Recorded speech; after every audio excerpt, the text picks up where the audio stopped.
Praise God. Hindi po madali yun. Hindi madali yung makaramdam ka ng ganon. Talagang matatakot ka at kakabahan. Pero purihin ang Diyos sapagkat meron tayong Diyos na maaasahan palagi. Diyos ng kagalingan, Diyos ng kalakasan at Diyos talaga ng katotohanan. Gumagawa siya ng mga dakilang bagay sa buhay ng bawat isa sa atin. Kaya sa buhay po ni Mayma, hindi lang kay Mayma, sa bawat isa sa atin, ano man yung mga sitwasyon na meron tayo, huwag tayong mawawala ng pag-asa. Huwag tayong mawawala ng tiwala sa Panginoon. Ang Diyos laging gumagawa. Nakikita man natin o hindi, may nararamdaman man tayo o hindi tayo nabubuhay sa pakiramdam. Nabubuhay tayo sa pananampalataya. Amen. Minsan pa po, palakpakan natin yung Panginoon. Praise God. Sige po, tayo ay mag-aral ng mga salita ng Diyos. Sa aklat ng Mateo, Kapitulo 1. Marcos pala. Marcos 1, 14 hanggang 20. Sabi po dyan, nang ibinilanggo si Juan, nagpunta si Jesus sa Galilea at ipinangaral doon ang magandang balita mula sa Diyos. Sinabi niya, dumating na ang takdang panahon, malapit nang maghari ang Diyos, kaya't magsisi na kayo talikuran ng inyong mga kasalanan.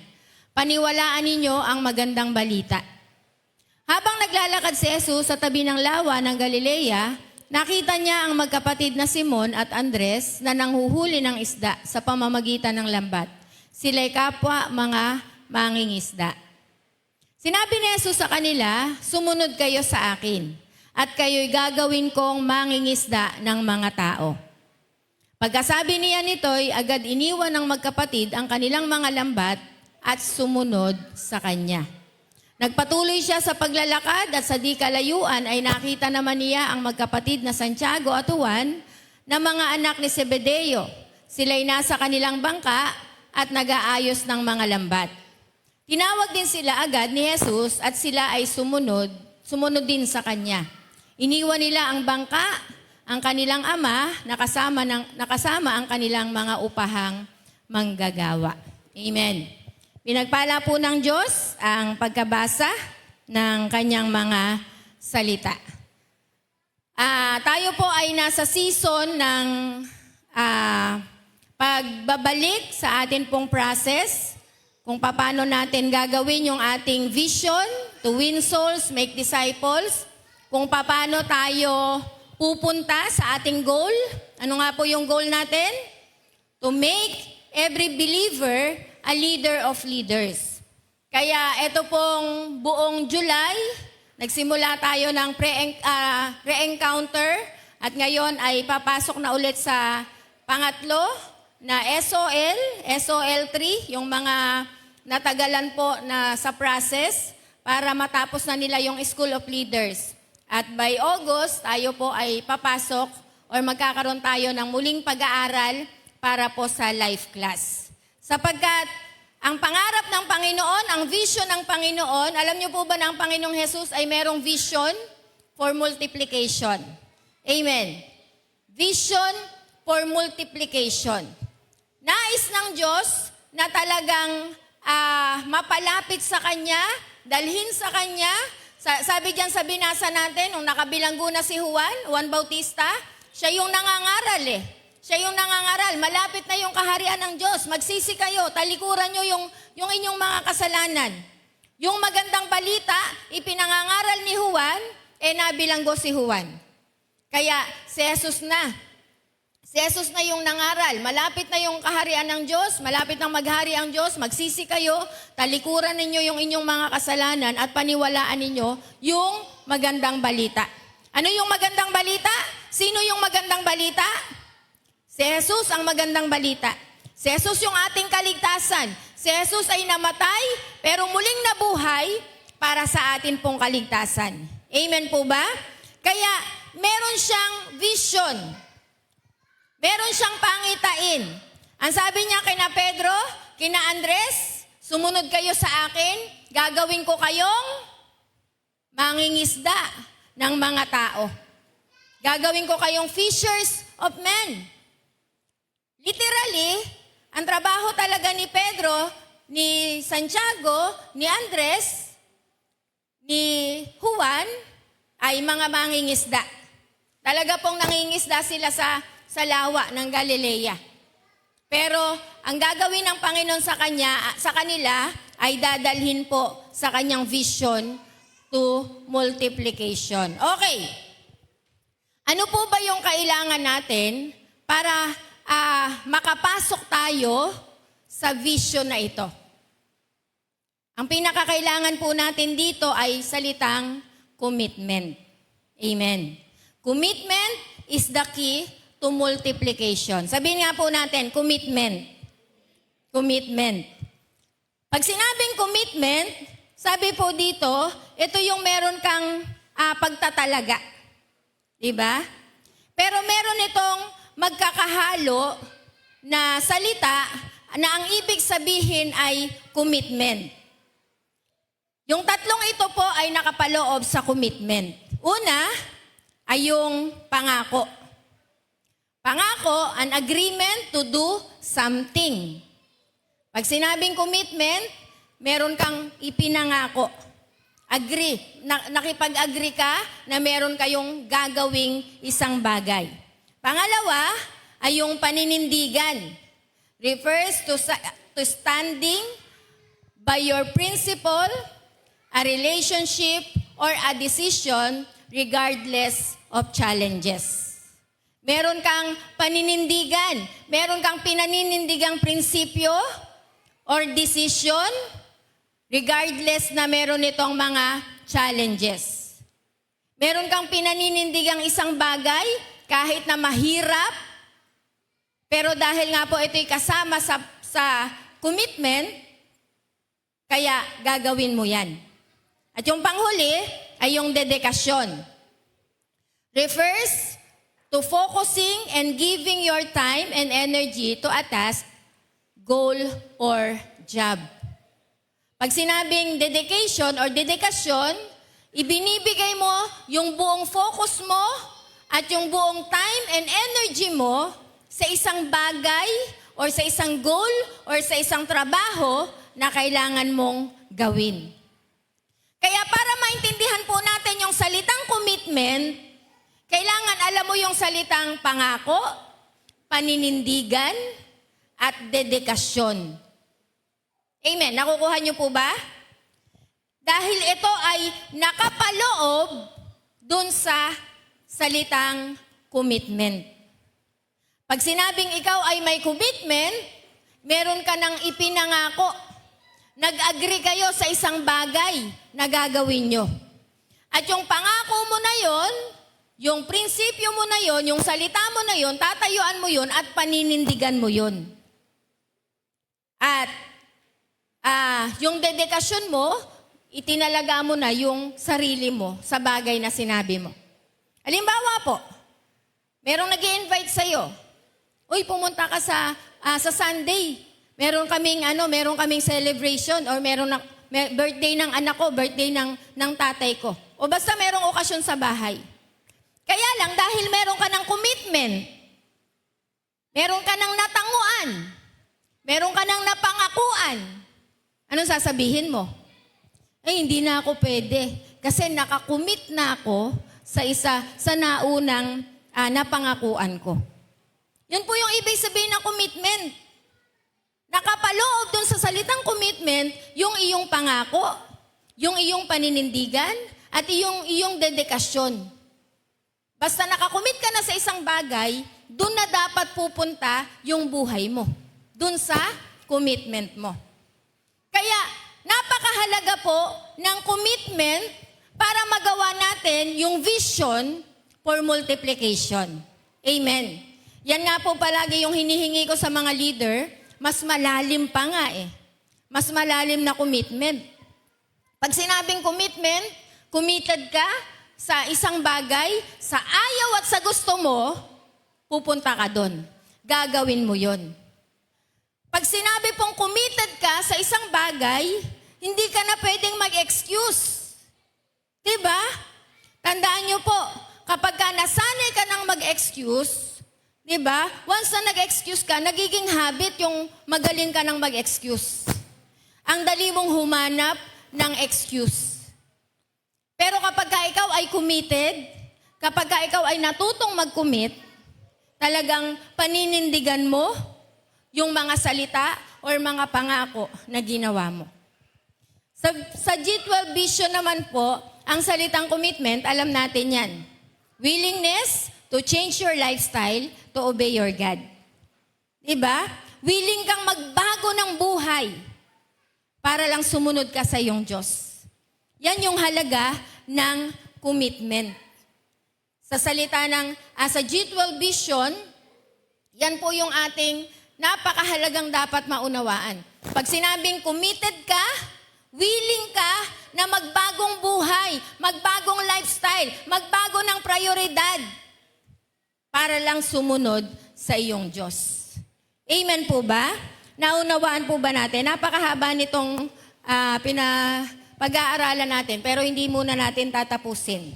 Gusto ko lang pong makagawa tayo ng momentum para makabalik tayo sa vision. Ano po? Para maunawaan natin yung mga bagay na pinapagawa sa atin ng Panginoon. Kaya, napakahalaga po ng salitang commitment, higit ito sa involvement. Ano po? Pag sinabing committed ka, lampas ito sa nag-i-involve ka lang, or sumasali ka lang, or nakikijoin ka lang. Para maintindihan natin, alam natin yung kwento ng baboy at ng manok. Alam niyo yung kwento na yon? Merong isang handaan at yung magkaibigan na baboy at manok, sabi niya, may handaan doon. Magbigay tayo. Sabi ng manok, sige, ibibigay ko yung itlog ko. Meron akong mga itlog, ibibigay ko yung aking mga itlog. Pero sabi ng baboy, magbibigay ako ng ham. Alin yung involvement at alin yung commitment? Pag sinabing involvement, para ka lang manok. Nagbigay ka ng itlog. Diba? Na hindi ka nasaktan, hindi ka nasugatan. Pero kapag sinabing commitment, sabi ng baboy, magbibigay ako ng ham. Para ka makagawa ng ham, kakatayin mo yung baboy. Diba? Ganon kalupit, ganon katindi yung commitment. Maraming mga mananampalataya, hanggang involvement lang. Diba? Hanggang involvement lang minsan yung kayang ibigay sa Panginoon. Sige, ibibigay ko sa Panginoon yung Sunday ko, pero yung Wednesday akin na lang to. Yung mga araw-araw sa akin na lang to. Diba? Hindi nagiging buo yung commitment. Ang commitment, willing ka na magbagong buhay, magbago ng lifestyle para sundin mo ang Panginoon. Amen. Kaya sa totoo lang po, ngayon pa lang natin mauunawaan talaga yung pinasok nating pananampalataya. Sa mga leaders, naintindihan na to. Pero sa bawat isa na nandito sa church at maging ng mga nasa tahanan, dadali natin sa next level yung ating pagtanaw kung ano ba yung ibig sabihin na tayo ay magkukumit sa Panginoon. Na tayo ay susunod sa Panginoon. Dito po, nakita natin sa verse na binasa natin, nung nabilanggo na si John, ang Panginoong Hesus na yung nag-take over para mangaral ng magandang balita, ng mabuting balita, ng ebanghelyo. Pero hindi niya sinolo. Amen.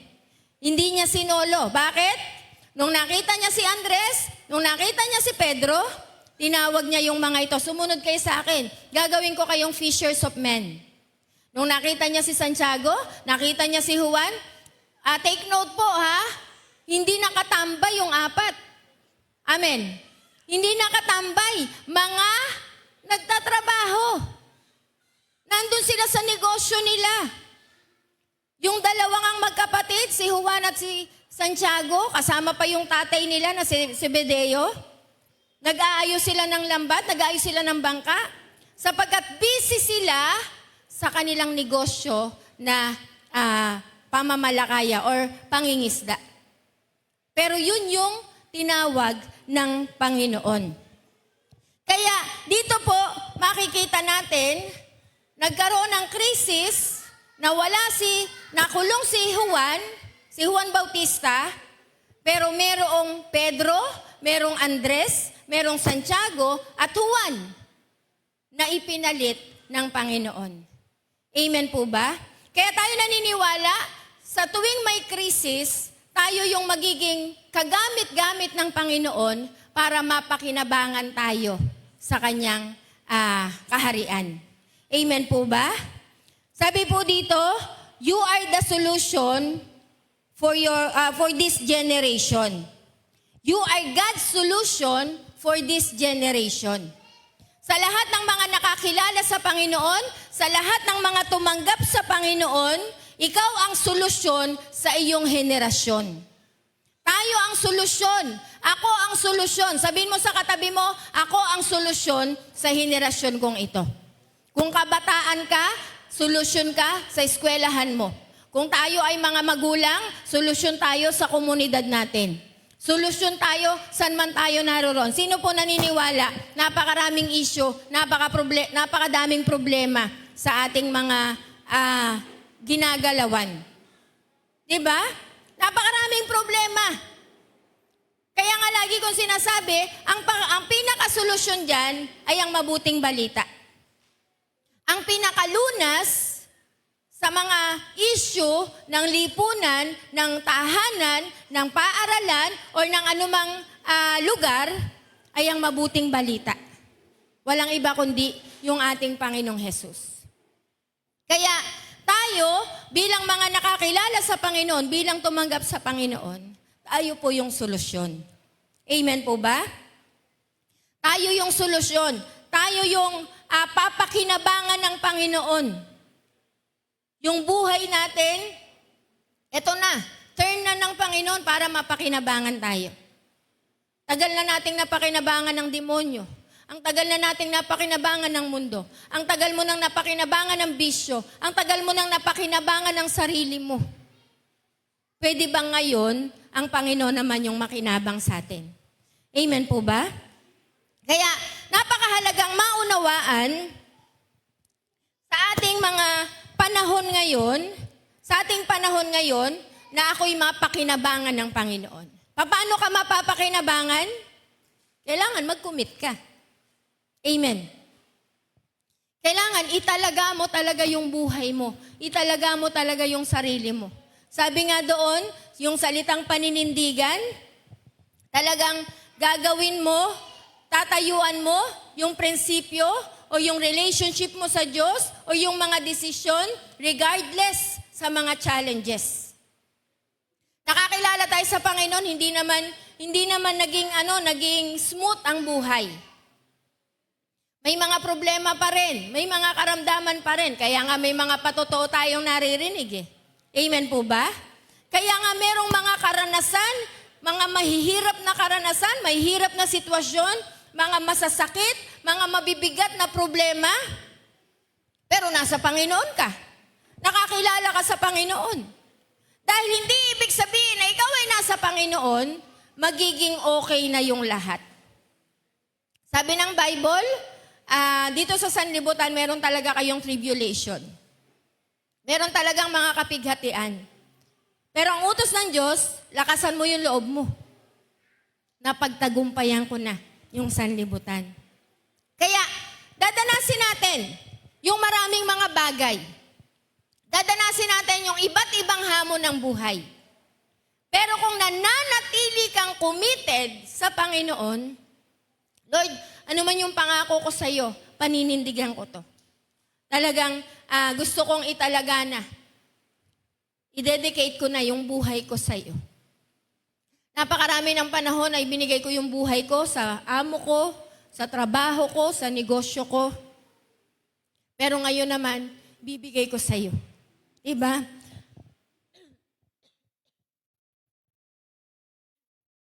Naalala ko yung kwento ni Ate Aileen kahapon. Co-teacher nila na napakabilis na nawala yung buhay dahil sa cancer.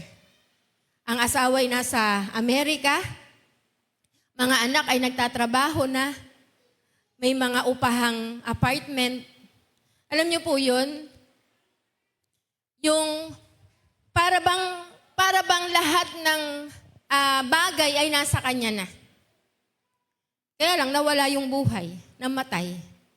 Para saan yung lahat ng bagay? Diba? Maganda sana kung madadala mo eh. Ano? Pero sabi nga ng Bible, lahat ng ano natin dito basura lang eh. Kasi imagine yung langit nga gintong lantay. 'Di ba? Gintong lantay. Pure gold. Nagpapakamatay tayo sa mga kapraso nating singsing. O sige, malalaki nating alahas. Pero hindi mo naman madadala. 'Di ba? Saan pupunta? Saan mapupunta yung lahat ng pinagpapagala natin? Kaya, isa sa napakagandang bagay na makita at maintindihan natin ngayon, total naging mananampalataya na din lang tayo, tutuhanin na natin. Seryosohin mo na. Sabihin mo sa katabi mo, mag-commit ka na. Diba? Mag-commit ka na. Ibigay mo na talaga yung buhay mo sa Panginoon. Sapagkat ikaw yung solusyon sa iyong henerasyon. Ikaw yung solusyon sa panahon natin ngayon. Napakadaming problema, kahit saan ka pumunta, kahit saan ka lumingon. Dito man sa bansa o sa ibang bansa, wala na tayong makitang ligtas na lugar. Wala na tayong makita, ay parang masarap tumira sa lugar na yun. Parang magandang pumunta doon. Hindi po. Lahat na yan ay papunta sa pagkasira. Walang future ang world. Walang future ang sanlibutan. Tandaan niyo po yan, walang future dito. Ang future ay nasa Panginoon. Amen. Nasa Panginoon. Kaya, kung ikaw ay mananampalataya na, tutuhanin mo na. Seryosohin mo na. Mag-commit ka na. Sapagkat napakaganda po ng commitment. Una, sabi dito, nothing happen without commitment. Walang mangyayari. Tumatagal ka sa church, pero dahil wala kang commitment, alam niyo po yung walang commitment, pwedeng nandyan, pwedeng wala. Alam niyo po yun? Kaya nga, kami pong mga leaders at yung team ng process ay talagang nagpe-pray, nasa prayer and fasting tayo ngayon, para una, maipasok ka sa cell group. Kapag kasi nasa cell group ka, hindi ka na basta attender lang. Diba? Kahit papano meron kang commitment. Every Thursday, meron kaming cell group. At iko-commit mo yung buhay mo doon. Hindi pang Sunday lang. Sapagkat tandaan po natin, nothing happen without commitment. Ano mang mga bagay na ginugusto natin, kung wala tayong commitment, walang mangyayari. Una, sabi diyan, commitment is what turns your dreams into reality. Pag ikaw ay may commitment, doon nagiging totoo. Nagkakaroon ng katotohanan yung mga pangarap mo. Nagiging realidad yung mga pangarap mo. Totoo po ba? Mahalaga ba yung commitment sa pag-aaral? Yes, syempre naman. Mahalaga ba yung commitment sa pagtatrabaho? Diba? Sa mga nag-aaral, pag wala kang commitment, kung kailan lang gusto kong pumasok, ako masusunod sa buhay ko. Pwede ba yun? Pwede bang ikaw yung mag-schedule ng pasok mo? Sinisipag ako ngayong Lunes papasok ako hanggang Miyerkules. Pero pagka Webes, Biyernes na, dahil yung Webes, kalapit na ng Biyernes, at yung Biyernes, kalapit na ng Sabado, hindi na ako papasok. Diba? Pwede ba yun? Wala kang commitment? Hindi pwede yun. Sa mga nagtatrabaho, gusto mong sumweldo ng buo, pero ayaw mo mag-commit ng isang buwang pasok? Pwede ka bang sumweldo ng pang isang buwan? Hindi. Diba? Nakakumit ka. Nakakumit ka sa mga bagay na yan. Tayong mga magulang, gusto natin na yung anak natin lumaking maayos, pero hindi tayo committed. Alam niyo po ba, sabi ng isang pastor, minsan kasi ang sinisisi daw ng tao, nasan yung nanay niyan? Kapag ka daw ang bata ay naging napariwara, di ba? Ang sisisihin or ang hahanapin ay nanay. Pero ang totoo palang may pananagutan ay tatay. Tatay pala ang merong malaking pananagutan. Accountable siya sa Diyos kapag yung anak natin ay hindi naging maayos. Sa Amerika, ayon sa survey, sa Amerika po kasi nagiging independent yung mga bata di ba? Kapag ang nag-aaya sa church ay magulang, nanay. Yung nanay, inaaya sa church yung anak. Pag ang anak ay naging 18 years old na at umalis na sa bahay, hindi na magpapatuloy sa church. Pero pag tatay ang nagdadala sa church, kahit yung anak ay maging independent, umalis na sa bahay, nagpapatuloy sa church. Galing ano? Di ba ang ganda? Kaya talagang ang commitment ng magulang ay kung paano natin talaga dadalin sa Panginoon yung anak natin. Amen po ba? At hindi mo yan magagawa kung hindi ka nagmo-model. Kung wala ka naman sa Panginoon, hindi ka naman nag-church. Tapos gusto mo yung anak mo nasa Panginoon, mahirap po yun. Kaya, commitment is what turns your dreams into reality. Para matupad mo yung mga pangarap mo, para matupad mo yung mga ginugusto mo, napakahalaga ng commitment. Gusto mo maging engineer? Mag-commit ka sa masipag na pag-aaral. Amen. Gusto mong makatapos na mayroong honors? Sipagan mo talaga, galingan mo. Mag-commit ka talaga. Hindi pwedeng pag gusto mong mag-aral, saka ka lang mag-aaral, mas gusto kong matulog yata. Hindi pwede yun. Meron kang gagawing kakaiba. At ang tawag doon ay commitment. Okay, number 2. Tapusin lang po natin to sa iba na natin. Pag-usapan yung iba. Your commitment defines your life. Yung commitment mo, sabi doon sa pinag-usapan natin, yung 3 bagay tungkol sa commitment, pangako, paninindigan, at dedikasyon. Your commitment defines your life. Kung ano na yung sinabi mo, kung ano na yung napangako mo, paninindigan mo na. Diba? Yun ka na. Kung nanay ka, committed ka sa pag-aalaga, tatayuan mo na yan. Iyan na yung magiging ikaw. Diba? Kung tatay ka, committed ka sa pagtatrabaho, sa pagiging mabuting tatay, gagawin mo na ng gagawin. Yun na yung magde-define sa'yo. Itong tatay na to, napaka-responsible. Kasi nga po, committed siya sa anumang ginagawa niya. Kaya, nadidefine yung buhay niya. Committed siya, mga nanay, kahit na mahirap, committed ka sa ginagawa mo, sa negosyo mo, sa trabaho mo, sa pag-aalaga sa pamilya. Yun yung nagde-define sa'yo. Amen po ba? Dahil sa commitment mo. Kaya napakahalaga ng commitment. Pero tingnan nyo po, yung mga wala lang, mga nanay na mag-alaga o hindi, yun din yung nagde-define sa kanila. Diba? Pinapabayaan na lang yung mga anak. At yung number 3, mahaba pa po ito pero dito muna tayo. You are the sum total of your commitment. Kung saan mo dinadala yung oras mo, yung lakas mo, kung ano yung inuuna mo sa buhay mo, ibig sabihin, dun ka committed. Yun yung pinapakita mo na nandun yung commitment mo. Sa mga susunod na pagkakataon po, aaralin pa natin yan. Pero ang gusto ko lang maintindihan natin ngayon, nung ang Panginoong Jesus ay nag-take over para mangaral na ng mabuting balita. Yung mga ordinaryong mangingisda, si Pedro, si Andres, si Santiago, si Juan, ordinary lang naman sila.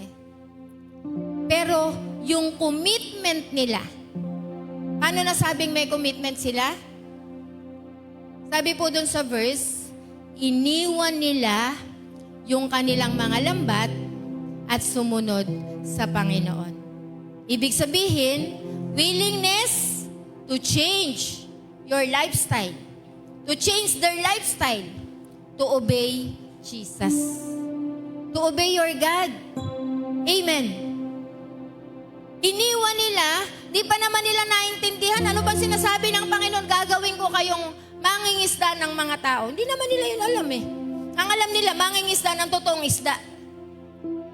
Pero yung maghahayag ng magandang balita, magsishare ng mabuting balita, magsishare ng pag-ibig ng Diyos, kabutihan ng Panginoon, kaligtasan, hindi nila yun alam. Pero ang una nilang naunawaan ay kung paano mag-commit sa calling ng Panginoon. Kaya sa atin po, siguro ngayong gabing ito, hanggang dyan lang muna tayo. Pero tingnan natin sa puso natin. Ako'y nasa church na. Ako'y nasa Panginoon na. Ilang percent yung aking commitment? Baka kagaya lang ako ng manok na nagbibigay ng itlog. Diba? Nag-i-involve lang ako. Kasi sabi ni leader, sabi ni pastora, sabi ni pastor. Pero yung talagang commitment mo sa Panginoon, na Lord, kahit masakit, kahit mahirap, yun po yung salitang commitment eh. Diba? Paninindigan mo na yung mga bagay na hinihingi ng Panginoon. Kaya sa gabing ito, tingnan po natin yung ating mga sarili. Tingnan natin yung ating puso. Ilang percent yung commitment natin sa Panginoon. O ang kaya lang nating ibigay sa Panginoon ay yung Sunday, yung 3 oras ng Sunday.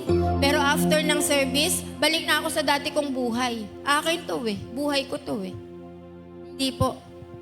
Kung gusto mong magbigay sa Panginoon, kailangan mong mamatay. Diba? Kung gusto mong mag-commit, magbibigay ka ng ham. Kailangan merong sakripisyo. Mamamatay ka sa sarili mo, Lord, hindi na ako nabubuhay para sa sarili ko. Ako'y nabubuhay na para sa iyo. Kaya everyday, para sa Panginoon. Hindi lang Sunday, hindi lang Wednesday, hindi lang Friday na may cell group or Thursday, kundi everyday, ako'y para sa Panginoon. Amen po ba? Sige tayong lahat ay tumayo. Tapusin natin to sa isang linggo kung paano natin mas maunawaan. Saan ba tayo dapat mag-commit? Bakit ba mahalaga na tayo ay committed? Panginoon, marami pong salamat sa gabing ito.